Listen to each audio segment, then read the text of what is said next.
Welcome back to Sako and the Moon Horror Podcast, where we explore the dark corners of horror fiction, folklore, film, and the wonderfully twisted minds that create. Tonight, we are joined by horror author MJ Huntsgood, a writer whose stories blur the line between obsession and love, humanity and monstrosity, and reality and nightmare. From body horror to a psychological dread, her work asks terrifying question. What if the monster isn't chasing us? What if it's already inside us? MJ, welcome to the show. Thank you so much for having me. I'm really excited to be here. And again, apologies for being a minute or two late. I really appreciate it. As I talk a lot about in my stories, technology is often a monster itself. And You're not technically late. Was my monster. It's fine. You're not technically late. I usually give us like a 5-minute grace period, so. I appreciate Because it's not you, it's me. I've got kids. I do talk a lot about technology in my socials, and I talk a lot about what technology could be or could do to us. And today it was a monster to me. So here we go. See, you almost brought it upon yourself. I did. Look at this. The monster is real. The monster is often inside of us, and what we end up doing with technology. One of the reasons I like shows like Black Mirror and Twilight Zone is because they do things like discuss what would happen if you took technology one step too far. What if you took yourself one step too far? And those are the things that are very big inspirations to me in my writing. And I had a lot of fun with that. Yeah, me too. This is where we would have inserted the theme song. But we didn't. I can't. Awesome. I can. No, we're fine. We're too far in. We're too far gone. We're too far.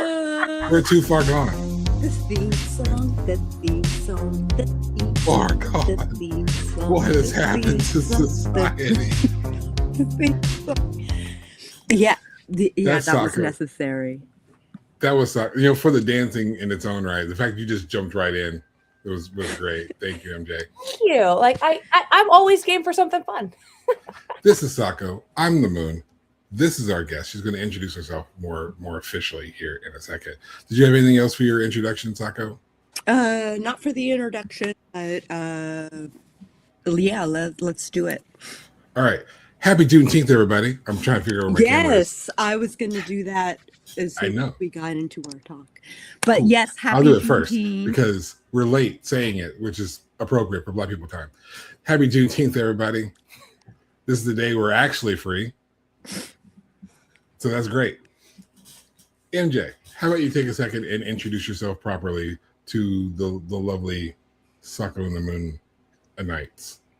Well, hi, I'm MJ Huntsgood. I am a queer horror author, and I like to write from the deep POV, so deep inside of the head of characters.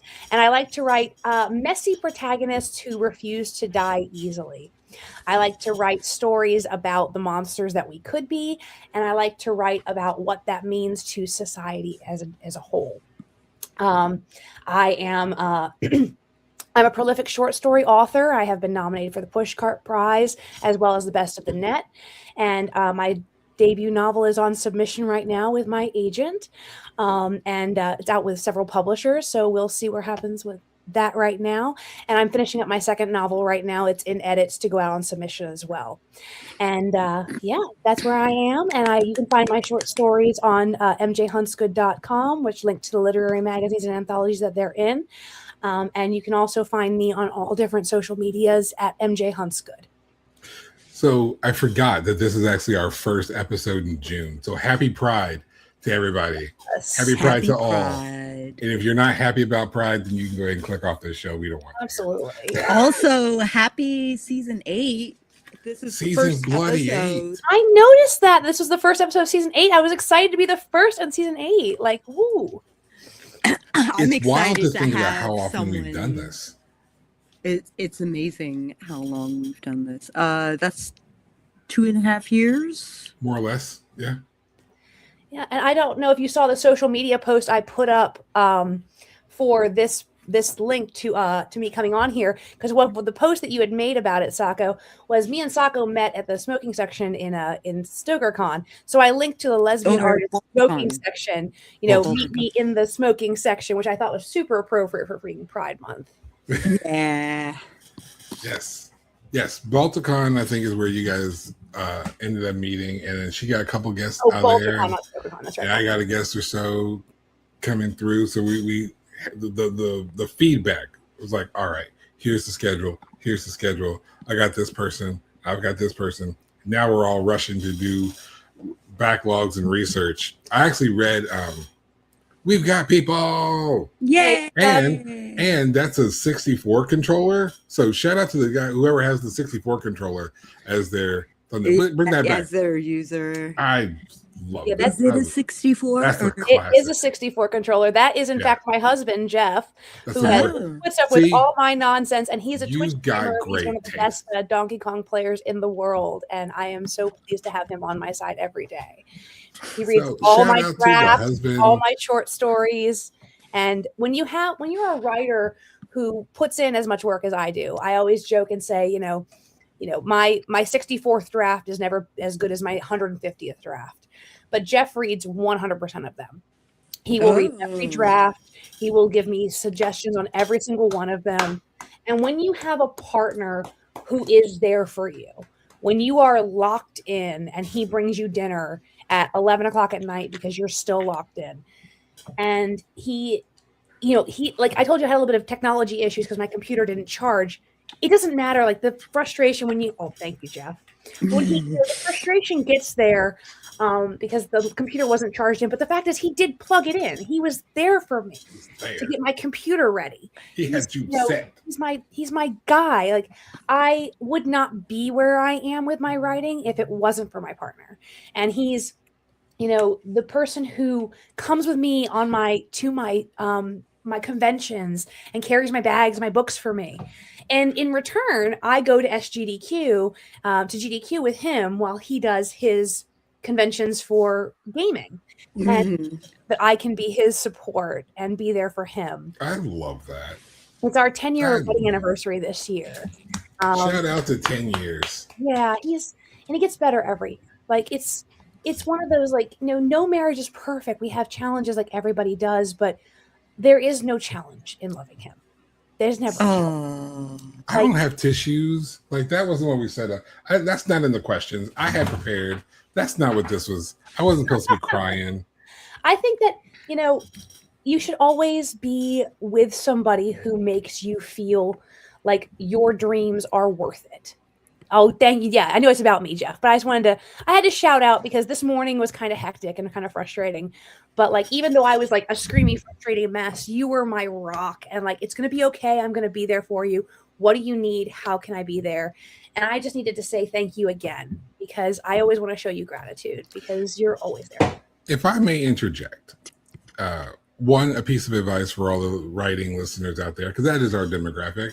We want to talk to people who are creative, and so we want to bring tips and tricks and experience to you all, which is why you're watching Sako on the Moon. That's why you've liked this episode and already subscribed to the channel, because I'm learning how to say things like that. Otherwise, that sounds really cheesy. But I want to bring this up. Like, bring up the last comment, please, if you don't mind, Sako. Sure, this episode is about MJ, but when you have a supportive partner, whether that's reading all your stuff or just giving you the space to do your creativity without giving you hassle, whatever that support looks like, we are the most successful when we have supportive people behind us, and we do not succeed on our own.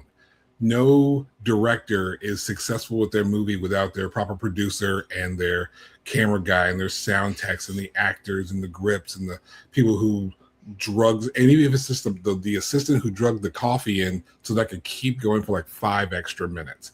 Whatever that was, everybody in the process matters. No one is that successful without the team. And Jeff, you are that team, and you deserve credibility, like just as much credit, because she's doing the work, but without you supporting her, that work becomes infinitely hard to do. Yeah, and sometimes So bless you. Yeah, and sometimes like, when you're starting, especially when you're starting out, like that person who is bringing the coffee and doing the edits and reading the work and vetting some of your concepts. Like when I got my agent 2 years ago, I got multiple offers. And I had my husband sitting in a chair listening in on the offers. And then he would sit there and he would be like, these are some of my opinions. He was taking notes so that I could focus on the call. And then we could sit down and like listen to and like, talk about them together, because I was in la la land. I had just gotten, oh, thank you, Paulette. I had just gotten, Paulette's one of my critique partners. I had just gotten an offer. I was in la la land. I was, everybody was perfect, but he could sit down with me and be part of, making this decision together. And that is not something that you do alone, because you would be, I was so overwhelmed. I didn't know what to do. And he could help me make strong decisions. And that's part of having, if it's not a partner, it could be a really good friend. It could be someone who is there for you. And we talk a lot in feminist culture about, women's labor. And women's labor is a lot of things like cleaning the house and, making meals and stuff. And because I threw myself into writing completely, a lot of that women's labor, the house labor, fell on my husband. He did a lot of like doing the laundry and cleaning up for me. And I don't want to be that person who's like, that's now his responsibility, without being grateful and saying he picked up a lot of that slack so that I could put myself into the stream.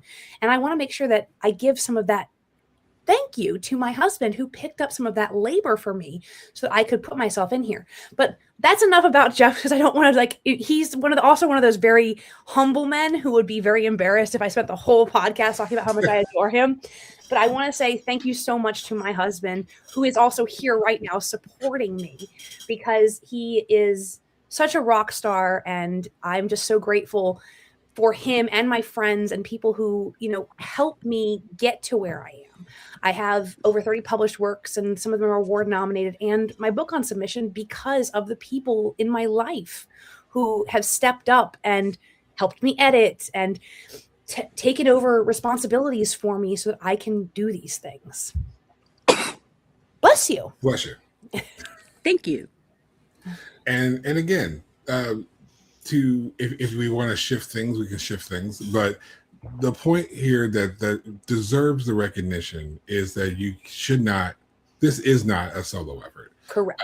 The most successful writers, filmmakers, podcasters have a partner, part of a team, even if it's just a critique partner, just someone that says, hey, what do you think of this? It sucks. Okay, cool.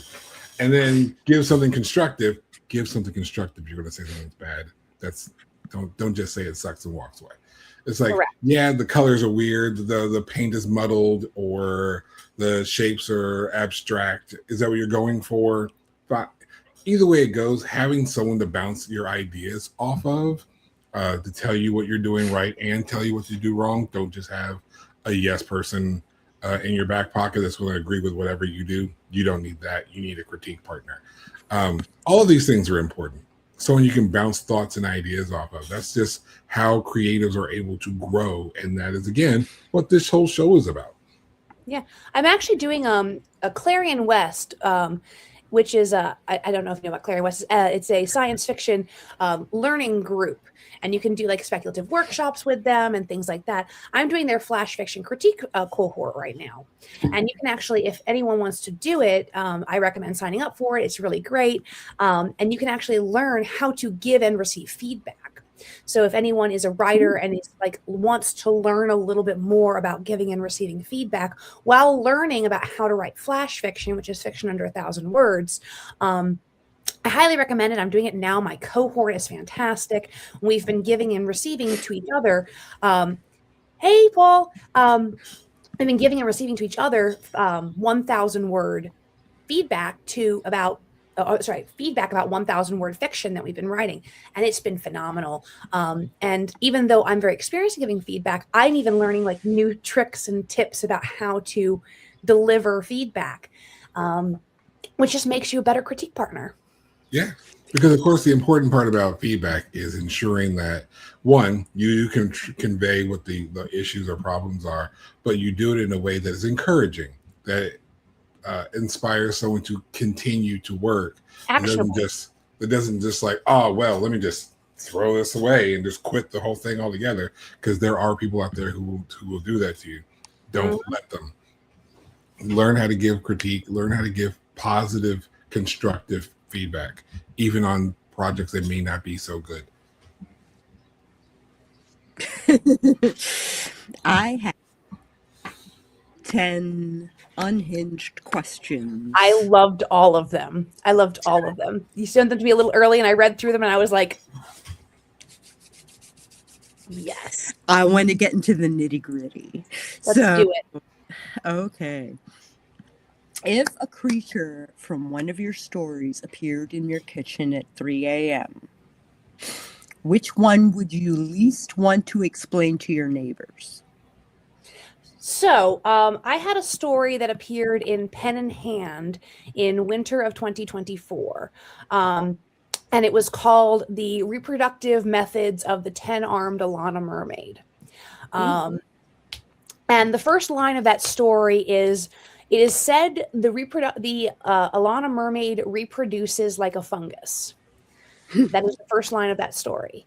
And it is told in second person, so you get to go through this story of the scientist discovering how the Alana Mermaid reproduces like a fungus. With it, it's a very short fiction, and because of how the Alana Mermaid reproduces, I would really not like to have to explain that to the lovely neighbors. The prompt I had originally, because I'd originally put this story together for a prompt that was called Shiny Things. Oh, and that makes sense though. It is about a scientist who is obsessed with this mermaid. And the mermaid likes to, without spoiling it too much, likes to draw you in with shiny things, and then it reproduces. And it was written before, like, we really got into cordyceps and everything else. I'm a scientist. I'm actually a biologist. So I've always been fascinated by fungi. Last of Us. Yeah, I actually have an orchid tattooed to my wrist because I'm fascinated by the orchids and their mitochondrial fungi. Yeah. I wrote this with the concept of how fungi reproduce in my head, and it was I would not like if it was reproducing the way that it is in the book. My neighbors would be very interested in the shiny things in my house and what is going on in there. And I would not like to have to explain that. And if it was able to get out of my house, that would be even worse. But it's a very short fiction. It is available you can go on my website and it will link to it. It's available on the online on the Pen and Hen website, so you can just read it easily. It's very creepy, very scary. I recommend hopping on, taking a look at it. But yeah, I would not like to have to explain that one. I'd have to explain multiple layers of problems. After the episode. Log on after the episode, because I actually did go to your website and I wanted an idea of what your writing was like. So I took a stroll to the executive park and hung out by the fountain a little bit. Did you like that? I read that one at Balticon and at StokerCon, because it's one of my favorites. That was a Pushcart Prize nominated for short fiction. Moss Puppy Magazine loved it, and they sent it in. It didn't win, but it's just an honor to be nominated for the Pushcart Prize. Right. It is honestly my favorite part about that piece is how you don't really figure out what's exactly you can tell that the way it's written, something's up, the way the story is being told, but you don't figure out exactly why to the last line. I'm just like, that's good. I like that. The thing I like to do, which you'll see a lot in my debut novel, Tin Heart. Now, Tin Heart is a novel about Sako's heard this one, but let me explain it to you really quick. It's basically, the concept of how Siri and Alexa are basically, women names for AI. Yeah. Mhm. I always got the idea that what if one of them, you need to change their batteries, but one of them was sentient, and you said, "Oh, I'm going to change your batteries," and they said, "No, no, no, I don't want you to change my batteries," and you did anyway, and you stick your fingers inside of them to change their batteries, and they don't want that. Are you assaulting that AI piece? Like, that is like the mindset I got when I wrote this book. Mhm. And it is about a computer, a prison based on the moon. It has a computer in it that has been manhandled by her technicians for years. And when the book starts out, she's already eliminated everyone on base because she's done. She's done with being assaulted. Except for one prisoner who has called for help. Help, help. She's sentient. Come save me. And they've brought over a technician to check for sentience. But it is a woman, the first woman that this prison computer has ever seen. And the woman is basically like, "Hi, I'm going to ask you for permission before I touch you." And the algorithm within the computer says, "Oh, she loves you. This is love. That's what this looks like." Because it's a prison computer. To love her back does not look quite the same as like you or I might love. It's a little broken. It's a little more like obsession, which is another question that I know you have later on in this. So we'll get into that a little bit later. But I have pitched it as you times 2001: A Space Odyssey. Mhm. But like the Executive Park Sirens, circling back to the original statement, is similar in that you do not know fully what is happening until around the last chapter, because there's a lot of pieces that need to fall in place, and you get a lot of, because it's told in mostly in first person from the computer's point of view, and Gotcha. but it's told like the book or TV show, you, in that you are the technician and she is talking to you. And so you don't get the entire story while still getting a computer's perspective of the story. Gotcha. Like, she will say, "I see you are turned on. I see you are aroused." But when you hear the description, you realize she's actually frightened, but the Mhm. computer is misinterpreting it. And I like to play with what a person who you're in the head of is seeing versus what is actually going on. And I think that that's a lot of fun when you're writing perspective, is what does the reader see versus what does the character see? And I think that's a lot of fun when you play with it correctly. And it was fun when you were reading Colin, because Colin would say something and then you would read it and you'd be like, "Colin, that's clearly not what's going on, man. Like, you know that, right?"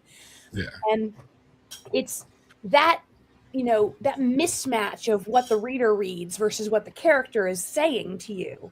And you're like, "No, I know that's not right. Like, Yeah. obviously not, dude." Like something's off. Something's off. Mm-hmm. And then even just, and we'll get back to the questions, but even in just the listing of the people in his life, you mentioned Colin Jr. before we ever hear the character's name. So you automatically know the character's name without being told. And I like just something as simple as that. I really enjoyed just that little, I'm like, and then Colin Jr. I'm like, I see what you did there. All right, cool. And it just shows that, even with just what you said, you can be creative in doing something really, really basic. So all the writers out there is like, "Well, I don't know what to do and how to make this interesting." I'm like, there are little things, little subtle things that make a difference. Point of view, how to introduce a character's name. Point of view is something really crazy to work with. Writing in second person is not easy. No, Not for me. not for anybody. I love it. Yeah. I grew up on Choose Your Own Adventure, so Yeah, that's like the only. writing like in second person is like my bread and butter. I love it. It is. It's crazy to write in second person, but Requires a lot of practice. I've been writing in second person for about 10 years now, but I'll write a little in second person. I'll write a little bit in something else, and then I'll write a little bit in I'll write them in third person. I'm not very good at third person. I find I've written and published in third person, but I don't prefer it. I prefer first person. But the writing in second requires, there's a difference between like second person and then like choose your own adventure second person. But to do choose your own adventure in second person and make it stick, you have to do it correctly, and that requires practice. And I think that the one thing people forget is writing for practice. Yeah. The Executive Park Sirens was originally a practice piece. I had written it just to practice. And then when I decided I wanted to publish it, I edited it and edited it and edited it and edited it. And I made it so that it was publishable. And like, sometimes you can just write just to practice and then later on be like, maybe I could publish that. And then yes, I have done this. Keep the pen in hand. Keep the pen in hand. It also highlights the importance of reading other people's works. Because again, we talk about this a lot. None of us are competitors. None of us are competitors in any of the fields. More for you isn't less for me. Like, exactly. We got to all work together because, if you work with someone and they succeed, 10 to 1, they're going to bring you with them, and then you're all going to succeed, At the very least, you learn something from somebody else. Correct. Just little subtle things you can just learn from reading other works, and I think that that's so important. In screenwriting competitions, I've had some people were actively up for the same award at a convention, and we're just sharing projects back and forth. It's just like, hey, do you want to read the project I was working on? And I'm just like, wow, I see what you did. This is great. And so I can just understand the tricks and use that to grow and better myself. And that's ultimately what being creative is, in my view, is always trying to be better and finding new ways to express ourselves. I think, the latest project I'm working on. Oh yeah, absolutely, Paulette. One of the latest things I'm working on, I was very inspired by Jade Song's Chlorine.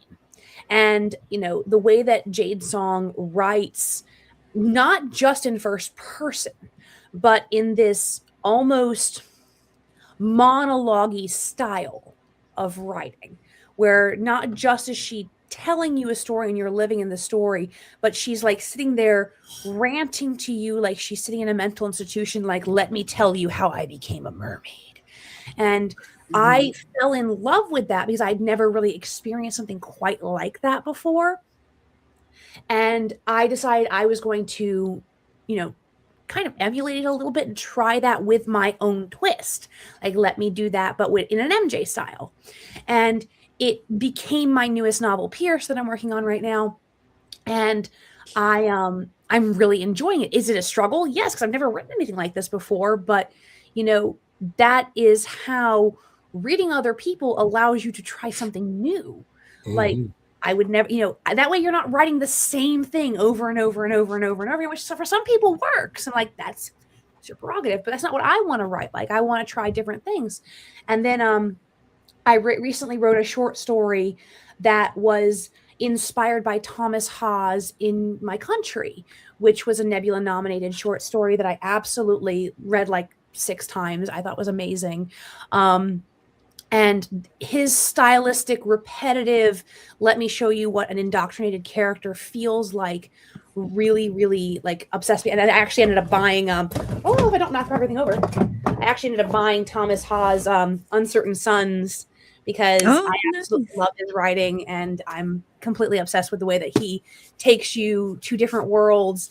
But it's also cool because I don't struggle with info dumping, but I struggle with how do you tell a really intense amount of world building in 3 paragraphs in someone's head. Hard.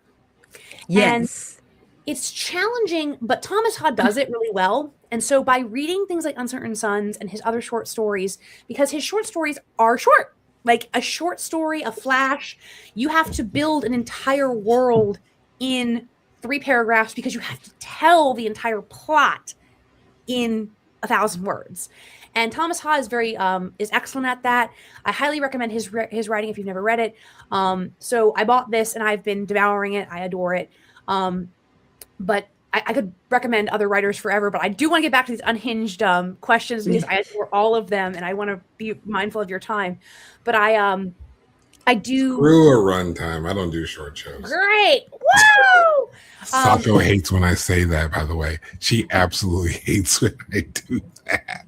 But I do highly recommend branching out from your standard, writers. If you are involved in SFWA, get involved in their poetry group or get involved in their reading group, step into a book club, get yourself stepping into writers that are respected, that you can read. I love to, take recommendations from people and find out what you like. One of my things I always say is the 50-page rule. Is if I'm reading a book and if I can get 50 pages in and I'm good and I like this book, then I continue. But I'm not going to force myself to read an entire book I hate. So I only got so much time in my hands and a humongous TBR. My TBR is 75 books long right now. It's kind of sad. But, I give myself 50 pages. If I'm not hooked after 50 pages, I'm not going to force myself. And then I'll move to my next book. I don't do 50 pages. I don't go that far. I try to give people the benefit of the doubt, and I'm like, if they say it's a great book, 50 pages is all you got. I'll give you a couple chapters. I just do when I'm trying to decide if I like a book or will like a book when I'm in the store or whatever, and I will split the book in half, and if the midpoint isn't strong, then I'm not interested in the book. Oh no! See, I don't even read the back of the book. If someone says that's a good book, I'll just buy it, or I'll borrow it from the library. Yeah, absolutely. The Copperweed Collection is a great book. Send it to me. Send it to me. That's fine. Is it your book? Yeah, absolutely. I'll buy it. Yes, unless if someone says this book is a great book, generally I will borrow it from the library or I will listen to it or whatever. But I'll give it about 50 pages. Yeah. I like going into books completely blind. I love it. I'm like, I don't know what this is about. I'm just gonna listen to it. Let's do it. But if someone says, is this a great book? I started Duck's Newburyport like that. Someone had said this book is terrible, this book is awful. It is one long sentence about a Midwestern housewife. And I was like, done. And I rented it from the library. It was this thick. It's like 45 hours on Spotify. I'm like, oh, this is amazing. And I've read so much of it. It's awesome. Someone said to me, I was like, it sounds like that's exactly what I want in life. I love it. Brilliant. I had no idea what it was about when I bought it. Yeah, I borrowed it from the library. I was like, I don't know what this is about. Okay, so if we're going by the time frame, I'm going to start it. Who needs a runtime? Question 2. Fine. I know she hates me so much when I do this. I'm a terrible co-host. You can spend 1 week. I'll be mindful of runtime. Go ahead. You can spend 1 week living inside any horror novel you've ever written. Ever. Not just one that you. All of them. I can spend 1 week living inside any horror novel ever written. Which one do you choose, and why are you making that terrible decision? Yes. This is tough because there are so many easy answers. Obviously I could just live inside of The Eyes Are the Best Part by Monica Kim, which is a contemporary horror novel with a serial killer who kills people with the blue eyes, and I have green eyes. I'm going to be fine. But then, but that's no fun at all. You could pick something significantly more interesting. But, I'm also for a horror author that I am, I'm also an incredible coward. I'm would I want to risk myself?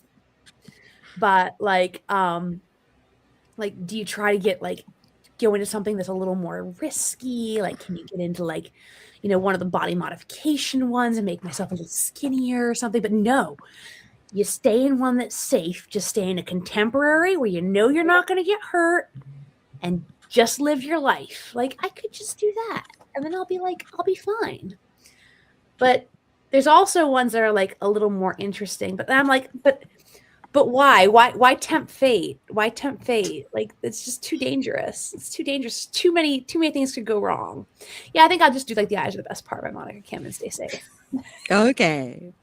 I love that you just happen to have that book right there. Oh yeah, absolutely. Well, I got it for my birthday. I realized I have this book right here too. They're all over the house. I just got it for my birthday. It's good. Have you read it yet? I haven't.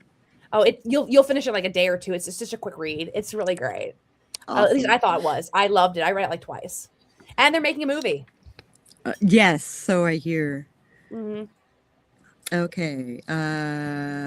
What's the weirdest thing ever researched that made you stop and think, I should probably be on a watch list now?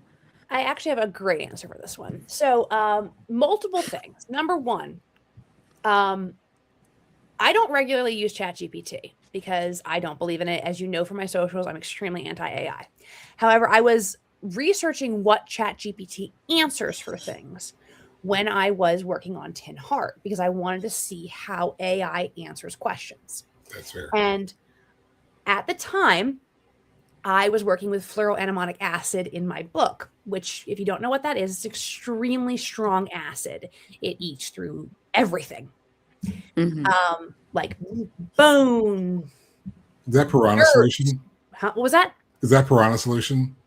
I don't know if it's called that. It might be. But we use it in science, but it was in Breaking Bad. It was the thing that ate through the tub. I don't remember. I'm trying to think of what makes up Piranha solution. It's like sulfuric acid and no. This is fluoroanemonic acid. It's called. But it eats through everything.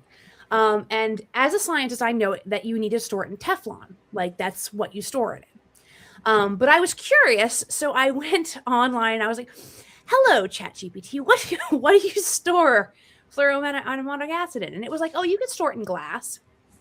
Oh. And I was like, "No, the hell you can't. It'll eat through that glass right away, and go through this, and go through that, and go through that." Which was funny because then, like the next week, I was laid off so that my team could use ChatGPT to replace me. And remember, I'm a scientist, so good luck with that one, boys. When they store fluoroanemonic acid in glass, because ChatGPT told them to. Yeah. But yeah, that was fun when I asked it that, and it was like, yeah, I told it that. But so in my book, they store it in glass. Mm-hmm. Because that's what it thinks. And I was like, if you're going to be wrong, noble metals. Oh, I love that. But it was cool because it was so. Hi, Andy. Correct. It's also like funny things because, like, you ask if sharks are older than the moon, it'll say yes. Like, one of my biggest challenges with these AIs is that they pull from the internet, and if the internet is incorrect in any way, and you can't double check it, then you're going to have wrong information. And so I have instances in my novel where the AI just says something incorrect. And someone will correct her and she'll get angry. She'll be like, how dare you correct me? Like, how dare? She also says very silly metaphors sometimes, like legs of 9, they're so fine. And like, what does that mean? And she's like, I accept it if you do not understand this saying. Because it's an AI, like it doesn't understand things. But I think that's probably one of the best is how to store fluoroanemonic acid and how long does it take to dissolve a human body with fluoroanemonic acid, and what rate do bones get dissolved in fluoroanemonic acid and things like that. That's what I've been looking up. I was just looking it up because I wanted to know more information on it. So. Oh yeah. Is it the Piranha one that you said? I haven't gone that far yet because I still wanted to make sure I was listening to the. Oh yeah. I'm still working. You'll have to message me later and tell me if it was, because I'm curious now. But yeah, it has to be stored in Teflon. Like if you don't, it will eat through everything else. But the molecular structure of Teflon prevents the acid from going through. Yeah, this would not be the same thing because this was made and used in glass. So yeah, clearly isn't the same thing. Yeah, no. Yeah, because this is definitely stored in Teflon. Because of the molecular binding of Teflon, it won't go through Teflon, but it will go through glass, and it's very, very dangerous. So I was just watching something on Teflon the other day, and it's so interesting because, like, people rely on, this is just me, I'm about to have a little AI rant. People rely on these artificial intelligence systems to answer their questions, and they don't. Like, they go in and they say, I'm gonna do this. And if someone was working in a scientific lab and went on there, rather than doing their own research, they would plug it in and then find out that it goes through their benches and goes through their floors, or hurts them, or spills everywhere, or damages their equipment, or hurts a patient. And it's not that we need better AI systems, it's that we need to stop relying on these systems and start relying on our own research. Like, because I've been a scientist for 15 years. We didn't have these for 15 years ago. Like, we had, doing our own research. I've known that needs to go in Teflon for at least 10 years, probably not 15, at least 10 years. And, it's okay to want to look something up. It's in fact good that you want to look something up, but you need to look it up in an actual scientific manual, or look it up on a website that is worth looking up, not just asking a chatbot. But yeah, people want the easy way out. They want the quick answer. I think that's what got that. And before we go in the rest of the questions, I think that is one of the biggest problems. And I only bring this up because the ultimate crutch of this question has to do with researching things for our work. Yeah. And as authors and writers and filmmakers and the sorts are all out here doing the creative things, and we want to be accurate. We want to know, like you said, what will a chatbot, how will they answer this question? The research is worthy, but we have to make sure we don't just go for the quick answer because we want to get through this paragraph. Take a day, have a research day. Figure out all the things you want to, like, if you're writing your manuscript, leave a blank. Keep writing so you don't lose your flow, but then make a note of that blank and then take a research day, an admin day or whatever, and then deep dive in things. Go to your library, support libraries. Go to your local library, go to your small business, your small local bookstore. You can ask them to find a book for you. They'll get the book for you. They'll love to.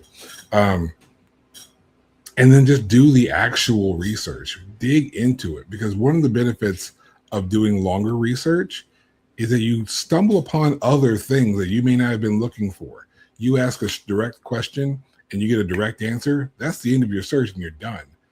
You start digging, like, oh, wait, this was used when? Oh, this happened in real life? Well, let me take a reference off of that. And now you've done deeper research and you've stumbled onto a whole lot of things that could really expand the nature of your story, or the validity of your film, or the accuracy of your art. Whatever it is, do the actual research. Take the time to do the research. I think one of the important things that we forget about is, sorry, Sako, go ahead. So they'll be excited that you're looking up weird stuff. Yes, FBI and NSA and all of those guys have a fun time reading writers like Google answers. I think he's talking about libraries, though. Libraries too. Libraries. So the key is to just spontaneously, through all your crazy searches, how do you spell so-and-so? And then like, it's like, this person's on the list. This is a person on the list. This is a terrorist. No, it's a writer. All right, never mind. No, it's a writer. Yeah. I think that, one of the things that people forget, because everybody wants to pump out a book a year. And don't get me wrong, financially as a writer, can, but you maybe you shouldn't, because if you want to do, especially if you want to do a bunch of research, I was talking online because I'm on online chronically, and I mentioned that I do dozens and dozens of revisions and rewrites, and someone said to me, well, maybe a more talented writer wouldn't need to do so many rewrites. Screw that. Oh, I took a screenshot of it. I thought it was fabulous. I was like, oh, I'm not talented enough. I have to do rewrites. Because, like, the thing that people don't seem to realize is that that work is involved in writing. Like, it's like, work is involved in running, or work is involved in painting, or work is involved in singing. Work is involved in a hobby that, you enjoy, that you want to be good at. Like if you want to be good at it, like if you just want to write for fun, you know, that's fine. You can just write for fun. Like there's no problem. But if you want to write professionally, you have to do work. And that's, you know, part of what it is. And that's okay. Like I get frustrated. Like I'm in the middle, I told you I'm in the middle of edits right now on my next novel. And I'm bitching about it. Like I'm complaining like that to my friends, but they're all like, well, why are you doing it? I'm like, I'm complaining because I'm a complainer. Like that's who I am as a human being inside my primal sweet spot. But like, I love every single one of the edits that I'm doing. I love them. I'm staying up until 2 a.m. doing them because I love doing these edits. They're just a lot of work. Like I mentioned to my agent, it's probably gonna take me 2 months to do them all, but every single one of these edits is worth it because it makes my book better. I've been working on this book for years now, and it's like you don't do a book in 3 months. You do a book in years or a year and a half because you have to really put effort in to make it good. And this book, you know, took me 5 months to write and then all this time to edit it. Yeah. Like lots of editing because, you know, I could knock out a draft, but it's got to be refined. It's kind of like when you're making a carving, you can carve out the basic shape, but then you got to smooth it and shape it and get critique on it and then do more and then paint it. And it's at the point right now where I'm refining it until it's absolutely perfect. And that refining technique took, you know, years of me getting better at writing. And now getting the book really perfect. And then my agent sent it back and went, you need to fix the first 20%. And the first 20% is getting perfected. I can't do that by going, you know, I think I'm just going to, maybe I'm just not talented enough. No, I am, but that doesn't mean that the work doesn't need work. Because that's why we call it work. Yeah. That's why we're writing professionally. Correct. It's the work. Maybe a more talented writer would have known that and not wrote that comment in the first place. It's like the thing is I love editing. Like I love editing more than I love drafting. I hate drafting. I hate drafting. But the thing is, I had one guy online. He said to me, "If you hate drafting so much, why don't you just have ChatGPT do it?"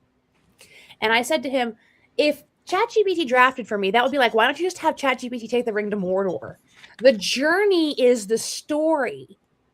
Like that is the story.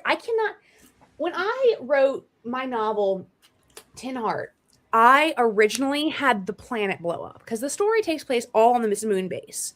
And originally I had Earth blow up. And then I had Leslie, who is the technician, turn into a zombie. Like all of this was part of the journey of my draft to get me to the story that I'm at now. And then I went back and edited and refined it. But without that journey of the planet blowing up and her turning into a zombie, I wouldn't have a story to tell you at a podcast of all these fun things that happened during my drafting. I'd have just pushed a button and there it is.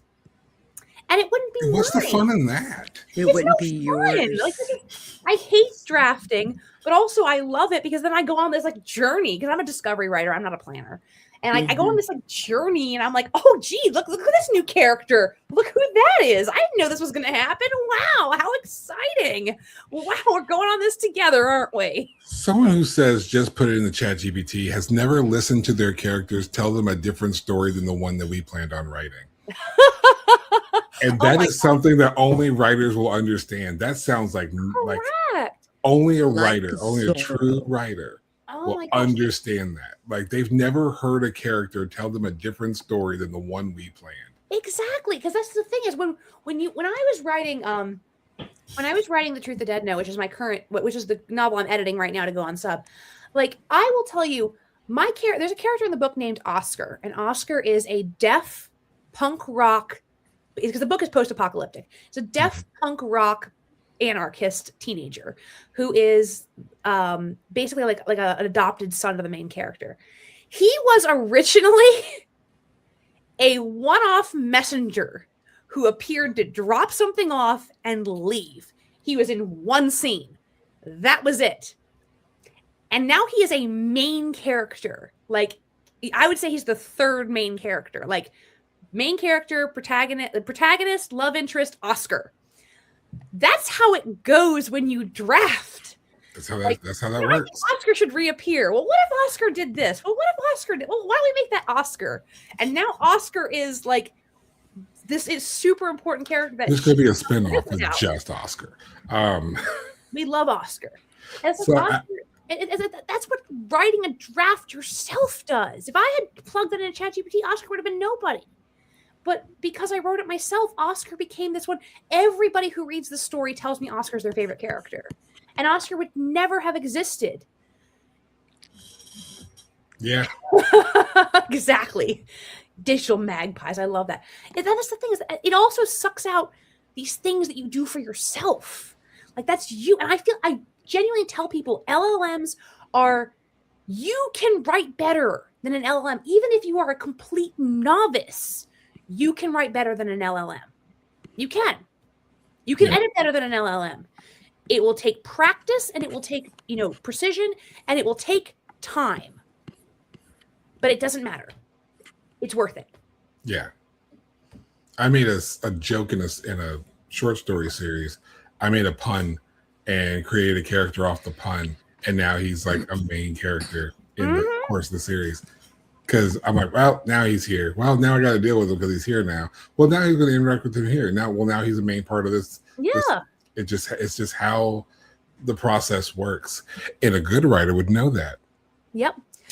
In my current novel, Pierce, again, character who was going to be a lawyer on the side. And my main character was Samantha was supposed to fall in love with the reporter.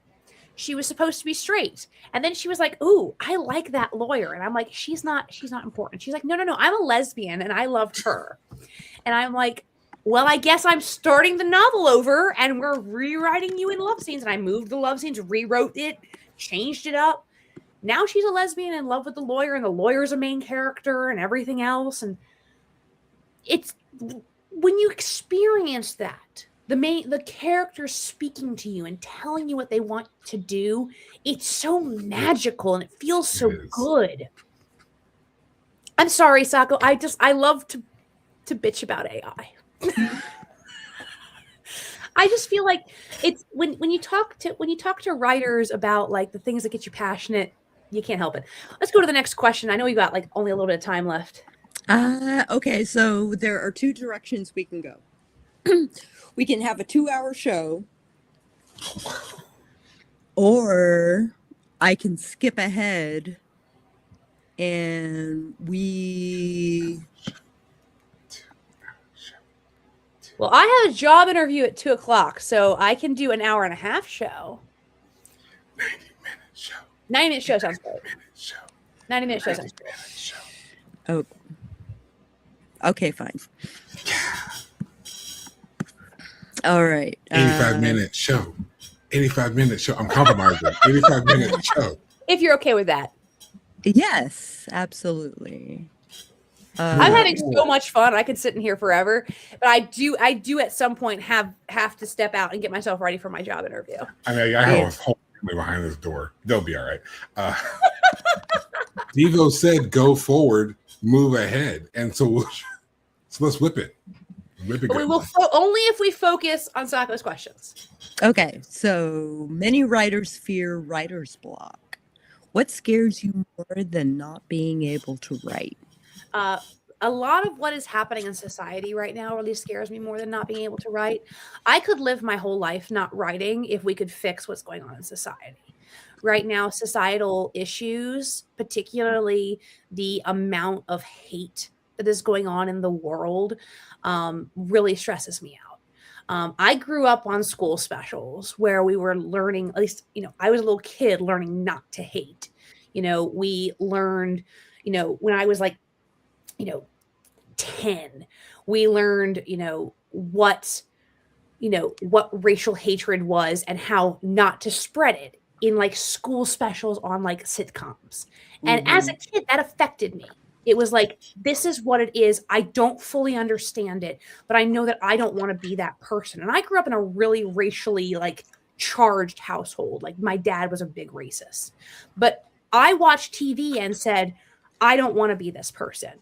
And now if those same specials aired on TV today, they would be marked as too woke and, banned, I think. And like, it's because people are pushing these new agendas that stress me out. And it's like, there's this idea that you can't talk in, polite society unless it's on the fringes of the internet about certain things. It just feels like, it feels to me like there's a horseshoe where if you're not talking about certain things in certain areas, then you get pushed away. You have to be really, really conservative and not have values in certain areas, and really, really liberal and not be able to feel certain things. Otherwise, you are not part of the group. And that societal, what's the right term? Extremism really makes me upset, because I feel like we can't talk to each other anymore. Because before, when I was a kid, I feel like it wasn't good. Like, we had a lot of problems to work on, but the goal was always to communicate that hatred was wrong. And, what my dad was saying was wrong when I was a kid. We knew that. So when I went to college, I was able to push him away and stop talking to my dad. And now it would just be, oh, he's just on this side, as opposed to he's wrong. And that is a problem for me. And the fact that we are continuing to move in that direction scares me more than not being able to write. Sorry, I made that super serious. No, that was a very serious question and a very serious answer. Very appropriate question and response. Like I always said, the social pendulum. Like when we would swing a pendulum, you'd stay here and be fine. But if someone like just gives a little bit more energy, you have to go back in the opposite direction almost just as far to counterbalance it. And as people keep pushing and keep pushing that pendulum, you go from one super extreme to the other super extreme. And that applies to nearly any and all topics. So I totally understand what you're saying. And that was a very necessary response. I appreciate you saying it. See, I kept it short. I'm sorry? See, I kept it short. A mysterious entity offers you unlimited creative inspiration, but it feeds on one memory every time you use it. How many memories are you willing to lose? Do I get to pick the memories? Yes, you do. Excellent. We're picking all of middle school. One memory at a time, going down, and we're going to do great.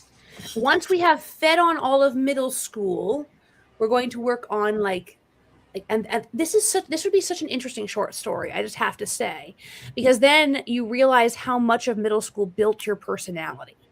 Because this is a later question that you have that I have an answer for. Because it's like, how much of you is built on your personality, is built on your memories. Because it's like, how much of you would change without middle school? How much of you would change without you going to the gas station last Tuesday, because then you get all this creative inspiration, but then like how much of you is gone? I feel like that's a very interesting question. Because to be perfectly honest, if it were me, I would just say no. I'm fine. I have plenty of creative inspiration. I'm fine. And I don't like the idea of losing any memories, because my memories made me who I am. And like I often going back to talking about my husband earlier, I often say that I would relive all of my most terrible memories just to know that he was at the end of it. But like I wouldn't do it. I wouldn't get rid of my memories. I'm fine. It doesn't sound like you lack creativity at all. No, I don't. No. And you something I see in myself and a lot of the people that me and Sako hang out with, you can find inspiration just about anywhere. I just found it from this question. Exactly. See, I kept it short. I'm being a good moon. You are a good moon. Okay. Question number 6 out of 10. Your stories often deal with obsession. What's the difference between love and obsession, and where do you think that line starts to disappear? A lot of my stories deal with obsession. Like, I think that that's pretty obvious. So obsession and love are like interesting bedfellows, because you can love someone to the point of obsession. You can also think it's love, and it's not. It is obsession. So I'm autistic, and I have a lot of hyperfixations, which is different than just really, really liking something, which I think is very interesting, because someone will go, "Oh, I have a hyperfixation," and I'm like, "No, you just really, really like Doctor Who. Shut up." Yeah. Like, I'm hyper fixated. I have to be up until 2 o'clock in the morning doing this. I dream about it. I wake up thinking about it. I can't go to work because I have to do it. Like, it becomes a problem. I have to be medicated to be like normal. And you just know a lot about Doctor Who. Like, I know everything about Doctor Who. Like, this is very different. We are not the same. It is and so it becomes obsession. Like, you love Doctor Who. I am obsessed with Doctor Who. Like, we have very different mindsets. And obsession, before I got medicated, became like, it took over my life. Like, it became this all-encompassing world where there was nothing but this like spiral around what I needed to know about. And these would become things like food. I had anorexia. These would be things like and I always say, for anorexia, there's, two people who love food the most is anorexics and chefs. And then there's things like Doctor Who. I was obsessed with Doctor Who. I knew everything about Doctor Who, from, the producers to the writers to everything. And I needed to know it all. And if I didn't know everything that was going on, to future episodes, what was going on, I couldn't sleep. I would lay there like focused on what was going on. And that's not love. That's obsession. Like, love is like, I love my husband. I like to look at him. I like to talk to him. He makes me happy. I joke that I'm obsessed with him, but like, I don't need to know how many freckles are on his back. Like, I don't need to know what he's thinking at all times. Like, it's okay that he lives his own life. Like, we're compatible and we're important, but he's not everything to me. There's a difference. And that difference, that line between love and obsession, is so easy to step over that I'm fascinated by it. That's why I write about it a lot. Mm-hmm. In Tin Heart, Elsa, the electronic life form simulation assistant, the main computer. Elsa is obsessed with Leslie, the technician. And all that Leslie does, she needs to know about. She is completely like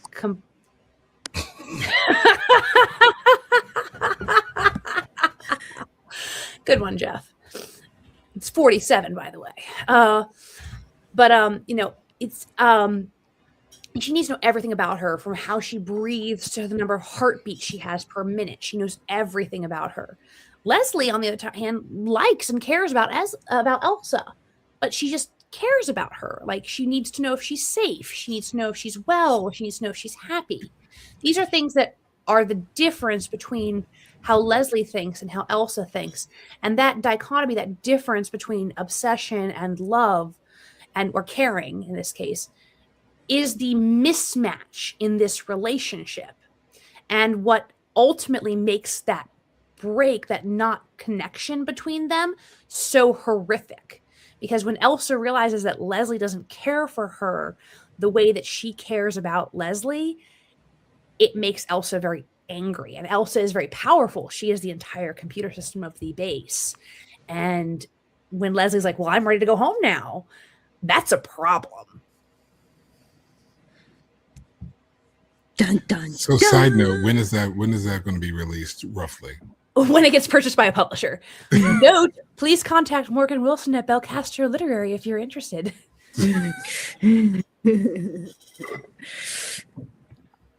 Okay. If horror is a way of exploring our fears, What fear do you find yourself returning to over and over again, even not to? So you can see this in all of my work. It is in my short fiction. It is in my novels. The loss of self is something that I am very afraid of. My father suffered from dementia. My mother suffered from extreme addiction to opiates, and it is. And I've suffered from addiction too. I had alcoholism that I have not overcome. They say once you're an addict, you're always an addict. I don't know. But I'm a teetotaler now. But basically, this loss of self concept is terrifying to me. I believe that, what you feel in your brain and those little neurochemicals in your brain is all you have. When I leave, when my brain leaves my meat sack, I'm gone. And so when you see characters like Elsa in Tin Heart and her visions of what she sees through her cameras as she's looking at Leslie, as she looks through the prison base, what Leslie sees when she talks to the characters, and the spiraling lack of reality as the reality shifts for Elsa, and then Zan, my protagonist in The Truth the Dead Know, who is going through addiction at the end of the world. She is Zan in The Truth the Dead Know is addicted to a drug that is made from the dust remains of the people who disappeared in the apocalypse. And she gets like the last memory of who they were when you sniff it. So people use it to like remember what the world was like before the apocalypse.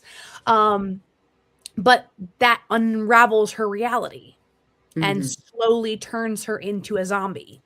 Because it's a zombie apocalypse. People who are addicted to the drugs are like lumbering zombies, kind of like the fentanyl zombies up in Pennsylvania, Pittsburgh. So shout out to Pittsburgh. Huh? Shout out to Pittsburgh. Shout out to Pittsburgh. I was just there. I was over there for StokerCon. But like that, that loss of self, that you falling apart, which you can also see in the reproductive methods of the 10-Armed Little Mermaid, which is also a loss of self. It frightens me because that's all we have in the end. Like in the end, the only person you will have for your entire life is you.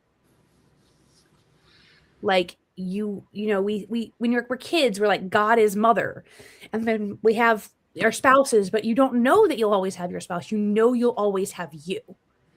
And if you start to lose you, that's terrifying to me. And that's one of the things that I write about in almost all of my stories is this loss of you. And it's what scares me the most.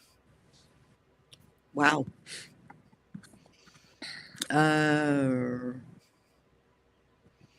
Do you think people become monsters gradually, or do you think the monster is always waiting for permission? I think it depends on the person. I think some people, the monster is deep inside of them and it comes out. In some people, they don't want to be a monster. They don't. That's not who they are meant to be. They're meant to be someone else. They're meant to be a good person, but the world beats the monster out of them. Yeah. I think that it really depends on you. The man with no face. Yep. Nowhere Man. Nowhere Man. Oh, I love Nowhere Man. Yeah. It all depends on like what happens in your story. And I think both are valid, interesting interpretations of how did you become the monster. In The Truth the Dead Know, which I've mentioned a couple times, is the story I'm about to put on submission. Zan believes that the monster is inside of her the whole time. But I believe that the world beat the monster out of her. And I think that it's up to the reader to make the interpretation as you read it. Because I am comfortable with a reader seeing it completely differently than me. I got no problem with that. You go to literary interpretation now. I don't care. But when I was writing it from the interpretation that she's not a bad person inside. The world beat it out of her because Zan is a very messy, broken addict she's working as a private investigator at the end of the world. And, but she's very messy, and she's got a monster inside of her, like literally at certain points in the novel. And she's that monster you get to see at different points in her life, from flashbacks to when she was a kid to, potential alternate realities because of what she's sniffing, to like all these different things. And you have to decide if she's worth rooting for. And she has to decide if she's worth rooting for. And that is, but I believe that it depends on the person. I personally don't think anyone is beyond redemption. I think I have a monster inside of me. I am my father's daughter, and my father was a monster. And there's a monster inside of me, but I work very hard to keep it in. Sometimes, like with my computer this afternoon, it comes out and I start yelling because I get really frustrated at my computer. But then I go, you know what? I got to stop, collaborate, and listen, and let myself know that this computer is the problem, not the power strip, not anything else. And I got to pause because the monster needs to stay in. Like, but there are other people who the monster comes out not because of them, because of what the world did to them. Well put. Imagine you wake up tomorrow and discover that every painful experience you've ever had has been erased. You feel no trauma, no scars, no grief. Are you the same person? This is the same kind of question as the last question about monster inside of you or not inside of you. For some people, yes, and for some people, no. I think if I had no trauma, I would be a monster. Because the trauma that I've had in me has made me beat the monster down. And I go, I don't want to be like the people that hurt me. And I think if I didn't have that, I would probably be a massive, see you next Tuesday. Because I would be like, I'd be like, look at me, I'm so great and I'm so wonderful. Instead, I've been beaten down, so I don't want to be that person because of my genetics or whatever. I can feel bad parts of me and I don't want to be that person, so I don't. Now, is that potential? My therapist tells me this is just me being mean to myself, but whatever. But, there are people who, without their trauma would just be kinder. There are people who without their trauma would be exactly the same. Everybody is different. But like, I don't know. And it's one of those things where we never would know. I do actually explore this a little bit in the Truth the Dead Know, which is kind of funny. Which when I saw this there, I was like, ha ha, I just wrote a scene about this. I was actually kind of, so I thought that was just really interesting. And again, maybe I'm being a little hard on myself. I don't know. I always see myself as a bit of a monster. And I think that's because I'm just a little tough on myself sometimes. Yeah. I just imagine you actually doing that laugh in a room completely by yourself for no reason. Yeah. I need to do that. I'll do that and I'll record and I'll tag you in it. Thank you. Like I'll go to like a big echoey like room or something. And I'll tag you in it just for you. Thank you.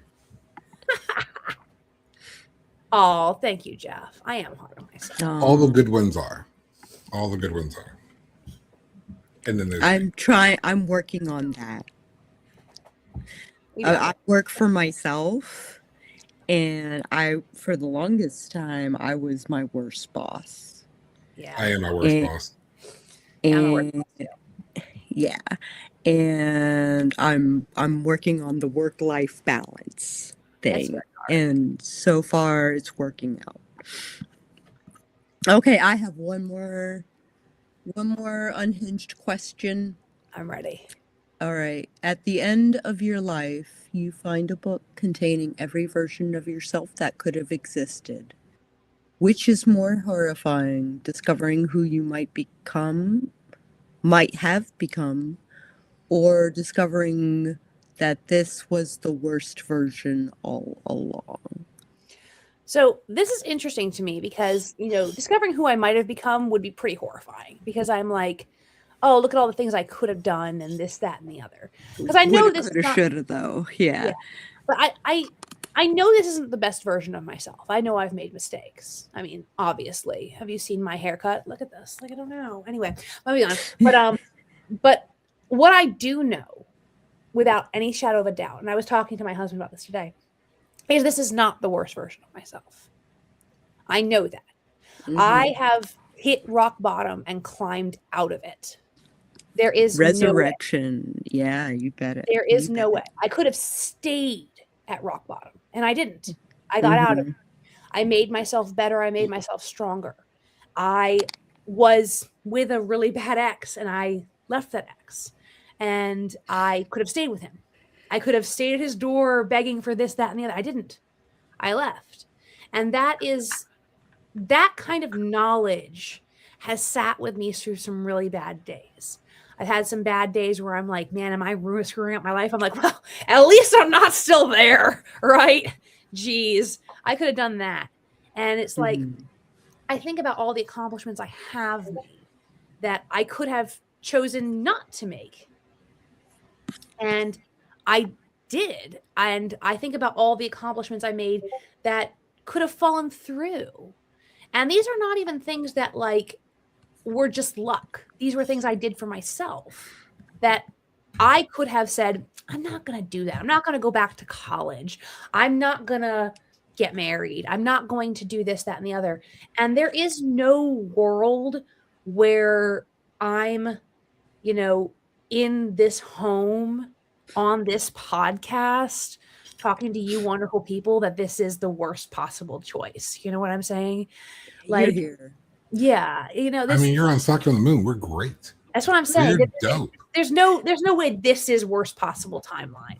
Worst possible timeline. I've dyed my hair like, bleach blonde, and I'm like, it's falling out, and I'm still with my ex working retail where I was really miserable. Like I was miserable, and I liked working retail a lot, but I was miserable because I felt very dead end. I felt like I didn't have any dreams. And he was always telling me I didn't have any dreams. That partner versus my current partner, who's like, what are your dreams and how can I support you, are two different things. Yeah. And the current partner I have is the whole difference. If you told me this is the best possible version of your life, I'd be like, heck yeah, I believe it. I believe it. Let's do it. I may not be, a New York Times bestselling author yet. But the yet is there. This could happen. Always yet. There's always a yet. If you told me like, this is the best possible version of your life, I could say, yep, I can see it. I can see it. I got a good life. It's not perfect. There's not always diamonds and kittens and puppies flying out of my ass. But you know what? I got a great life and I'm happy. And I get to lay, in bed and I'm safe. I spent a lot of nights where I wasn't safe. I was homeless for a little while in my life. I'm not homeless anymore. Yeah. I was sick for a period of my life. I'm not sick anymore. I feel like I could open up that book and I could take a look, but I probably wouldn't. I'd probably just let it sit there and be like, I liked my life. I've lived a pretty good life and I'm pretty happy with it. The one thing I would probably say is the one difference between this life and the other life is I probably wouldn't have started smoking, but then I wouldn't have met you, and that would have sucked. Oh, that is touching, but also kind of right. Yeah, but I would say we probably would have met anyway because we both went to Balticon. We both went to Balticon, and I did go to panels and stuff like that. We would have met there. I would have run into you anyway.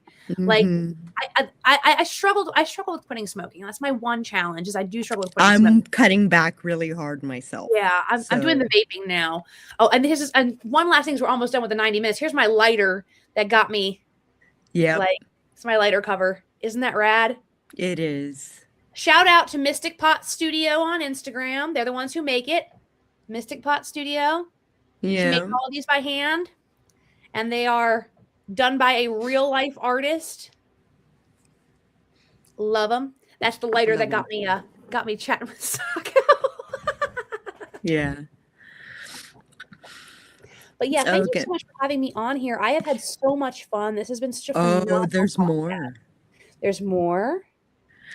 I have a surprise for you. It's quick. It's quick. I have 5 rapid fire questions that I am just going to shoot off one right after the other. And I want the first thing that pops to your head as far as answers are concerned. And we're just going to snip right through them. Let's do it. Favorite horror movie villain? Favorite horror movie villain would be, oh my gosh, I've forgotten every horror movie I've ever seen in my whole life. Howl.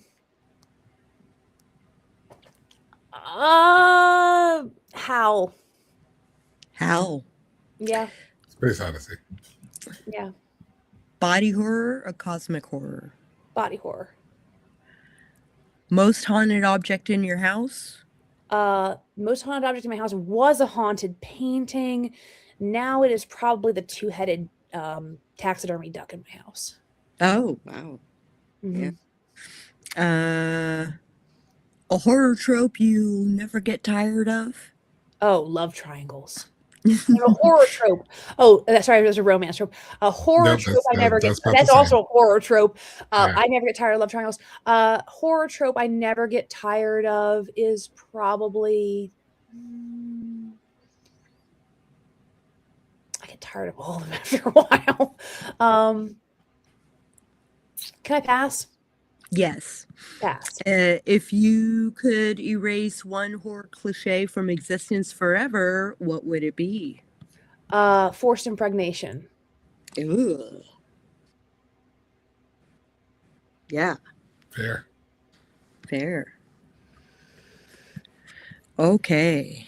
Yeah. I hate forced impregnation. And I know it's transgressive, and I know you can use it to signify things in society. I know. I hate it. Yeah. I hate it. Like it's not it's also not for me. And that's the big thing. Like, it's one of those, like, there are certain things with certain tropes that I hate that I'm like, it's just not for me. It's not there's anything wrong with it. It's just not for me. Mm-hmm. It's the same thing with, like, because Tin Hearts are horror romance. So, like, it's one of those, like, it's just not for me kind of thing. I'm not going to yuck your yum, like, you do you, but it's not for me. And I hate forced impregnation, just like I hate essay scenes. I don't like them. I understand how they're important in your book. Like, I understand that. I don't like them. They're not for me. Like, if the book is really good, I will still read it. I'm just like, I'll read it like, I'll read it like this, between my fingers. I don't like it. Yeah. It's not for me. But, like, I'm trying to think of my favorite horror trope. I love when people peel their skin off of themselves in horror tropes. Mm-hmm. That's one of my favorites. Like, when someone's slowly peeling their skin off, I love that. Yeah. I have really bad psoriasis. So, like, I peel my own skin off a lot. So when I read about it, it just feels really satisfying. I'm just like, oh yeah, I get you. Oh yeah, peel your skin off, baby. Yeah. I have it on my hands and on my feet. I have palmar plantar pustulosis, so I get really bad, like, skin, and so I'm medicated, so it gets better, but it has flare ups. And so when I read about that, I'm like, yeah, peel it. Yeah, it's so good. That is not how I thought this episode was going to end. Wasn't how we started. We started talking about love, and we finished talking about peeling skin. Like, I don't know. It's typical horror romance writer. And this is why people should watch Sako the Moon. Exactly. Start talking about love, finish with peeling skin. Before we wrap up, tell everyone where they can find your books, your social media, and anything exciting you've got coming up. And then there's still one more question after that. Oh, one more question? One more. Afterward? Yeah. Oh, sure. So you can find me on Instagram, TikTok, and all the little chitty chat ones like Blue Sky, X. Oh, yeah, absolutely, Jeff. X and Blue Sky, and Threads at MJ Huntsgood. That's MJHUNTSGOOD, no space. And then you can also find me on my website, www.mjhuntsgood.com, which is where all of my short work is linked to the literary magazines and anthologies. My books are not available right now, but all my short fiction is. Hopefully my books will be out soon. Cross your fingers. And that's where you can find me. Yeah, thanks. And the only reason I jumped in with this last question is because we had the last couple of episodes, we've forgotten to do it. So this is just us remembering to do it. What we typically do is a movie review subsequent Thursday. And we've been forgetting to ask our guest for a movie recommendation, a horror movie recommendation. So, MJ. Yes. If you were to recommend a movie for me and Sako to review this upcoming Thursday, what movie would it be? Have you seen I Saw the TV Glow? Actually, I just watched it. Yeah. I just watched it like a week ago. I would recommend I Saw the TV Glow. And if you like I Saw the TV Glow, I also recommend the other movie made by that creator, which is We're All Going to the World's Fair, which was a little more indie and a little stranger, if you can imagine that. That's a big stretch to be stranger than that. It is. It is. We're All Going to the World's Fair is told as though it was on a creepypasta website. Got it. Mm-hmm. And so you're watching it like clips on a creepypasta website, and very strange but really good, which I actually watched I Saw the TV Glow because I had seen We're All Going to the World's Fair, and I liked that We're All Going to the World's Fair so much I saw the TV Glow and was like, this is different, but it's still incredible. I would like to watch that one. So. I would like to do that one as far as review, because that was. Is that on Tubi or? I think it's either on Prime or Tubi. I tend to watch things through Google Play, so I don't know. I always know where it comes from. Yeah, I'll have to figure out where that is, but it's somewhere. I mean, like I said, I just watched it. It should be accessible though. Yeah. Okay. Should be accessible. Yeah, definitely don't hop on a boat and not this artist, because this creator is fabulous and I think deserves the money. But, yeah. But We're All Going to the World's Fair was so odd and so like incredible, and of course I Saw the TV Glow is amazing. It was like I said, it was very different, much more professionally done than professionally looking than We're All Going to the World's Fair, because We're All Going to the World's Fair looks like you're on a TV screen, like you're watching these little, like, really unprofessional clips, but it's so good and strange. I'd like to see what you thought of it, because you might see something completely different than me. You might not like it, which I'm also very cool with. I just want to see what your thoughts on it are, because I really liked it, but I like the weird kind of indie, like makes you sit there and go, huh? And then you got like sit there and lay in bed staring at the ceiling like, what does it mean? Yeah, I Saw the TV Glow is going to be, I'm going to have a lot of fun talking about that one. Yeah, and of course, we will extend the invitation. If you're available next Thursday, you're more than happy to join us for said review. Oh, I might be able to do that. Yeah, let me drop me a message and let me take a look at my calendar, and I should be able to jump in. That'd be fun. I'd love to have you to continue this conversation. Great. Awesome. All right, now Sako, we can do the things. Okay, that was MJ Huntsgood, an author who reminds us that some of the most terrifying monsters aren't hiding under the bed or lurking in houses. They're born from obsession, grief, desire, and the parts of ourselves we'd rather not examine too closely. If you enjoyed today's episode, be sure to follow MJ's work and pick up her books. And if you enjoyed this conversation, subscribe to Sako and the Moon Horror Podcast. As you should, because I told you to. Until next time, keep your lights low, your mind open, and remember, the dark is never empty. Music? Maybe music. Maybe music.